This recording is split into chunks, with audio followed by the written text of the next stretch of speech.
السلام علیکم ورحمۃ اللہ وبرکاتہ ناظرین۔ تو آج میں دینی تعلیم کا رسالہ نمبر 1 کا سبق نمبر 8 لے کر حاضر ہوا ہوں۔ دوستو، آپ لوگوں کو بھی اردو سیکھنا ہے تو اس چینل کو سبسکرائب کر لیجئے۔ تو چلیے بنا تاخیر کے ہم شروع کرتے ہیں۔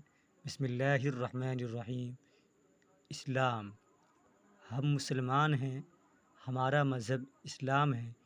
اسلام سچا مذہب ہے۔ اسلام اچھا مذہب ہے۔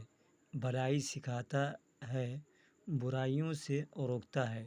پاک رہو، صاف رہو، نیک رہو، ایک رہو، ایک خدا کی عبادت کرو، اس کے سارے نبیوں کو سچا جانو، سچ بولو، سچوں کے ساتھ رہو، ہر ایک سے بھلائی کرو، کسی کو مت ستاؤ، کسی کا برا مت چاہو، کسی سے برائی مت کرو، برائی کا بدلہ بھلائی سے دو، اس طرح غیروں کو اپنا بناؤ، یہی اسلام سکھاتا ہے۔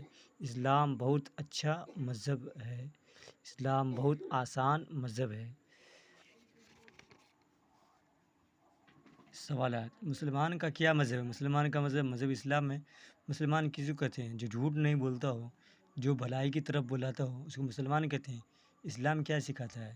اسلام یہی سکھاتا ہے کہ برائی کا بدلہ بھلائی سے دو، غیروں کو اپنا بنانے کا اسلام نے کیا طریقہ بتایا ہے کہ اس غیروں کو یعنی اپنے طرف بلانے کا سمپل سا طریقہ یہی ہے۔ اسلام سکھاتا ہے کہ برائی کا بدلہ بھلائی سے دو، بس۔